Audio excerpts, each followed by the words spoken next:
हम मिथिलानी सुविता झा अहाँ सबके प्रणाम कर रहल छी। और आइ हम मधुश्रावणी के 5म दिनक कथा जे छै दंत कथा पर आधारित महादेवक कथा से लऽ कऽ अहाँ सबके सामने आयल छी। जब पसंद हुए तो लाइक करबे आ शेयर करे जेबे। प्रणाम कर रहल छी सब गोटा के। दक्ष यज्ञ में सती के प्राण त्यागलाक बाद दक्ष प्रजापति हिमालय के रूप में अवतार लेलनि। हुनका 5टा कन्या भेलखिन, जिनकर सभक नाम छलनि उमा, पार्वती आ गंगा, गौरी आ संध्या। उएह 5 कन्या के विवाह जे छनि से बेरा बेरी कऽ कऽ महादेव से भेलनि। जहन हिमालय के पत्नी मनाइन जे छलथिन से पहिल पुत्री 5 वर्षक भेलखिन, तखने महादेव के बर रूपे प्राप्त करबाक कामना से ओ तपस्या करबाक हेतु वन विदा भऽ गेलखिन। माय मनाइन हुनका महादेव संगे विवाह करबाक लेल मना केलखिन, लेकिन ओ बात नहीं मानलखिन। तऽ माय मनाइन हुनका उमा कहि कऽ मना केलनि, तथापि ओ चलि गेली। तैं हुनकर नाम जे छनि से उमा पड़ि गेलनि। 8 वर्षक भेला पर महादेवक हुनकर तपस्या से प्रसन्न भऽ गेलखिन और उनका संगे विवाह कऽ लेलखिन। ई समाचार जहन मनाइन सुनलथि तऽ ओ बताह भऽ गेली जे ई फूल सन के बेटी बुढ़बा पर लऽ कऽ केना रहत। दोसर बेटी जे छथिन हिमालय के से पार्वती भेलखिन। हुनको उमे जकाँ शौक छलनि, ओहो थोड़बे दिन में विवाहक योग भऽ गेलथि। आ पार्वती एक दिन की केलथि तऽ फूल तोड़ऽ के लेल संगी सबके संगे कनक शिखर पर चलि गेलथि। ओतऽ ओ देखलखिन जे एकटा बुढ़बा जे छै से बड़का बड़का केश छै, पाकल पाकल केश छै, बड़का बड़का दाँत छै ओकरा, ओ बसहा पर चढ़ल छै, डमरू बजबै छै। पार्वती चिन्ह गेलखिन, ओ आन केओ नहीं साक्षात महादेव छलाह। पार्वती सखी सबसँ मनबऽ कहऽ लगलखिन जे अहाँ सब घर जाओ आ हमरा विदा कऽ दिअ महादेव के संगे। ओ महादेव संगे की केलथि तऽ बसहा पर बैठ कऽ चलि गेलथि। जहन ओ बसहा पर बैस कऽ चलि गेली तऽ सखी सब घर आबि कऽ मनाइन के सब बात कहलखिन। ओ अपन कपार फेर से पीटऽ लगली जे हमरा कपार में ई की लिखल अछि जे एना भऽ जाइत अछि, लेकिन जे लिखल है आब ओकरा के मिटेतै। ओ अपन झूठ झमान होबऽ लगलथि, खूब कानऽ लगली, खूब बाजऽ लगली जे ई की हमरा कपार में विधाता लिख देने छथि जे हमर बेटी सब जहने पैघ होइए तऽ ई बुढ़बा संगे चलि जाइए। तेसर बेटी जे छथिन से गंगा भेलखिन। ओहो जखन पैघ भेलखिन तखन एक दिन महादेव भिखारी के रूप में एलखिन आ गंगा के अपना जटा में नुका कऽ भागि गेलथि। मनाइन जखन ई फेर बुझलखिन तऽ फेर माथ कपार पीटऽ लगली, झँकऽ लगली जे ई बुढ़बा के इएह धंधा रहि गेलै कि चोरा कऽ अबैए आ हमरा बेटी सबके लऽ कऽ भागि जाइए। तऽ तहिया से लेकिन गंगा जे छै से महादेव के जटा में रहऽ लगलखिन। आब इम्हर जे सगर महाराज छथि उनका 2टा स्त्री छलखिन, वैदर्भी आ शव्या। शव्या सँ असमंजसक नामक पुत्र भेलनि। वैदर्भी के संतान नहीं छलनि। ओ संतानक निमित्त महादेवक तपस्या करऽ लगली। 100 वर्षक बाद एक गोट लोथक जन्म भेलनि, लोथ बच्चा के जन्म भेलनि। ओ देख वैदर्भी बहुत कानऽ लगली, महादेवक स्मरण कयलनि। महादेव ब्राह्मणक रूप धारण कऽ कऽ ओतऽ अयला और ओहि लोथ के 60,000 खंड कऽ कऽ प्रत्येक एक तामा में तेल दऽ कऽ झाँपि देलखिन आ राखि देलखिन। थोड़ेक दिनक बाद 60,000 लोथक जे ओ बच्चा रहे, लोथ बच्चा से सुंदर बालक बनि कऽ, खूब इष्टपुष्ट बालक बनि कऽ ओ ठाढ़ भऽ गेल। सगर महाराज के 99टा अश्वमेघ यज्ञ के पूरा कऽ कऽ स्वयं यज्ञ करबाक तैयारी में लागल छलाह, किंतु इंद्र नहीं चाहै छलखिन जे हुनकर यज्ञ पूरा होनि।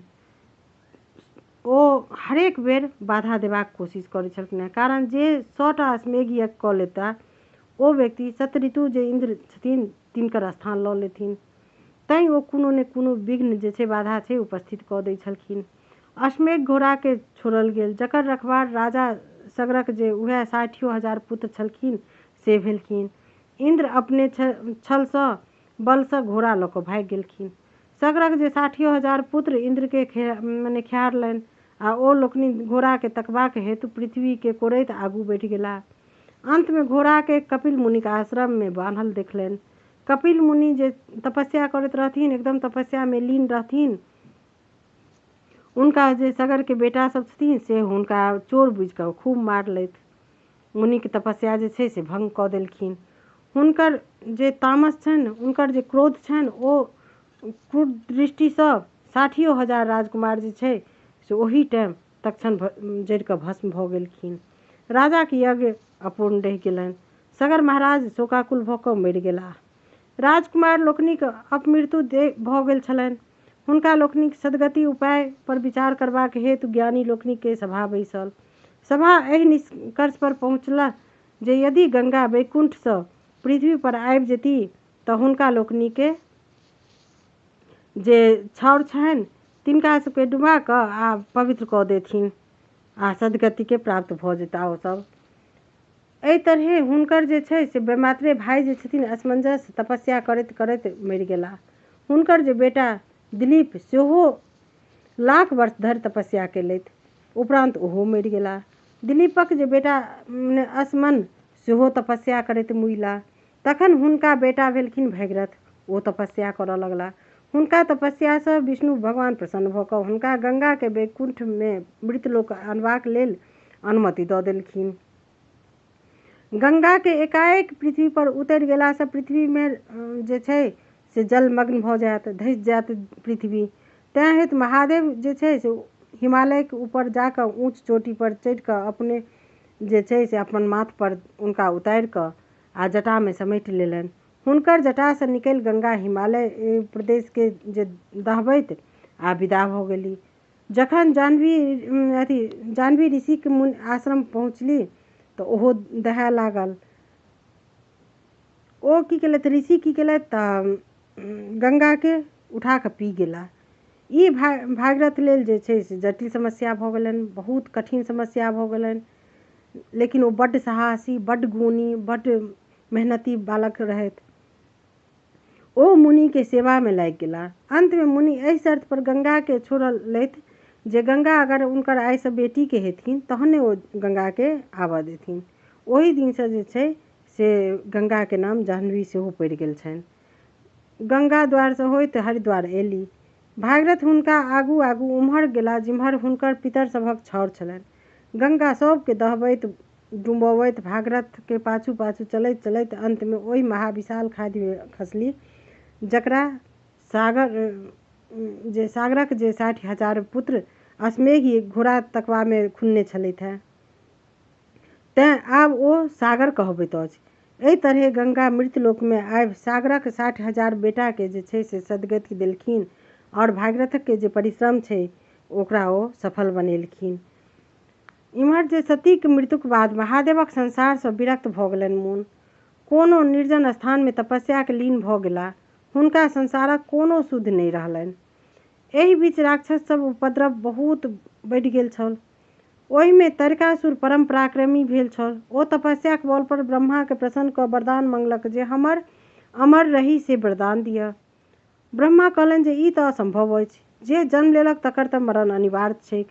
तखन ओ दोसर वरदान मंगलक जे हमर मृत्यु महादेवक जे औरस पुत्रक हेतनि तिनका सँ हुए। ब्रह्मा तथास्तु कहि देलखिन। ई वरदान मंगला के बाद तारकासुर के ई उद्देश्य छल जे महादेवक स्त्री निसंतान मरि गेल छलखिन, तें महादेव के संसार सँ विरक्त भऽ गेल छथिन मोन भऽ गेल छनि तऽ महादेव तऽ आब दोसर विवाह करबे नहि करथिन, संभवे नहि छनि, तऽ हमरा ने उनका पुत्र हेतनि आ ने ओ हमरा मारि सकता। आ मोन ओकर मने तारकासुर के जे छै से मोन बहुत प्रसन्न भऽ गेलनि, अर्थात ओ अमर रहि जायत। तारकासुर देवता लोकनि के स्वर्ग से भगा कऽ आ सब अपने राजा बनऽ के मने प्रयत्न करऽ लगला। यज्ञ जाप बंद कऽ देलक, मुनि सबके सतबऽ लगला, सुंदर स्त्री सबके अपहरण करऽ लगलथि। समस्त संसार में कोलाहल मचि गेल। ओकर उत्पाद सँ तंग आबि कऽ देवता सब, ऋषिगण सब ब्रह्मा के ओतऽ उपस्थित भऽ गेला। ब्रह्मा हुनकर सभक बात सुनि कऽ कहलखिन, जखन संसार में दैत्य दानव सब एहि तरहक उपद्रव मचौलक अछि तखन आदिशक्ति महामाया जे दुर्गा छथिन ओ अवतार लेलनि आ ओकर सभक संहार केलनि अछि। अहाँ लोकनि जाहि महासंकट में सिताई में ओहि सँ उद्धारक लेल आराधना करू महामाया के। उएह सतीक रूप में जन्म लऽ महादेव सँ विवाह करती आ ओ पुनः गौरी के रूप में जन्म लेती आ महादेव सँ पुनः विवाह करती आ हुनका जे बेटा हेतनि सएह तारकासुरक वध करता। से सुनि देवता सब, ऋषि मुनि सब दुर्गा के आराधना करऽ लगलथि। किंतु किछु दिन बाद हिमालय के एक बेटी भेलखिन। ई देख देवतागण हर्ष सँ फूलक वर्षा केलनि। ओ अत्यंत मने सुंदर आ गोर रहथिन, तैं हेतु हुनकर नाम जे छै से गौरी पड़ि गेलनि। हिमालयक जे ओतऽ एक दिन नारद मुनि एला। हिमालय हुनका गौरी के देखा कऽ पुछलनि जे हिनक विवाह ककरा संग हेतनि। नारद मुनि गौरी के हाथ देख कहलनि जे हिनकर विवाह महादेवक संग हेतनि। से अहिना नहि हेतनि। महादेवक एखन जे अहिंक शिखर पर तपस्या कऽ रहल छथि, ई नित ओतय जाय हुनका सेवा करथि, तखन ओ प्रसन्न भऽ कऽ हिनकासँ विवाह करथिन। गौरी चेष्टगर छलीह। हिमालय हुनका नित 2 गोट सखी संग महादेवक सेवा करऽ के लेल पठबऽ लगलखिन। देवतागण महादेवक जे तपस्या तिनका भंग करऽ के गौरी के दिस हुनकर ध्यान आकृष्ट करबाक हेतु तपोवन में कामदेवक जे पठाओल। कामदेव अपन मित्र बसंत आ स्त्री रतिक संग ओतय पहुँच गेला। बसंतक जे महिमा सँ समस्त वनक गाछ सब फूलऽ लागल। सुगंधित वन प्राप्त जे छै से गमकि उठल एकदम सँ। फूल सबसँ भमरा मंडराए लागल। ओतऽ खूब मने खुशनुमा माहौल भऽ गेलै, खूब सुंदर वातावरण भऽ गेलै। मने चंद्रमा सँ चमकैत ज्योति सुंदर सुंदर लागऽ लगलै। एहि रन में जे वातावरण छै से मुनि सबके जे छै से महादेवक तपस्या में भंग होबऽ के मने लागलनि। गौरी सजि धजि कऽ बसंती फूलक गहना पहिर कऽ सखी सबके संग ओहि वन में पूजा करबाक लेल पहुँचली। गौरी परम सुंदर छली। ताहि पर ओहि दिनक जे साज श्रृंगार रहनि आ फूलक सजावट रहनि, ओ अंगक और सुंदरता जे छै से बढ़बैत रहनि। गौरी जे महादेवक संग पहुँचली, महादेव लग जहन पहुँचली तऽ कामदेव अथी मजाक सब करऽ लगलखिन। अपन जे बाण छलैया से चलेलखिन। बाण महादेव लग जाकऽ खसल। महादेव गौरी दिस तकलनि। गौरी महादेव के प्रणाम कऽ पूजा केलनि आ कात भऽ कऽ ठाढ़ भऽ गेली। गौरी के सुंदरता देख महादेव आकर्षित भऽ गेला। आजुक अहाँक शोभाक वर्णक के जे अइ से के कऽ सकैया वर्णन। एतबा कहि कऽ कामदेव गौरी के आँचर दिस हाथ बढ़ाओल आ स्त्री सहज संकोच बस गौरी कनेक दूर हटि महादेव दिस ताकऽ लगलथि।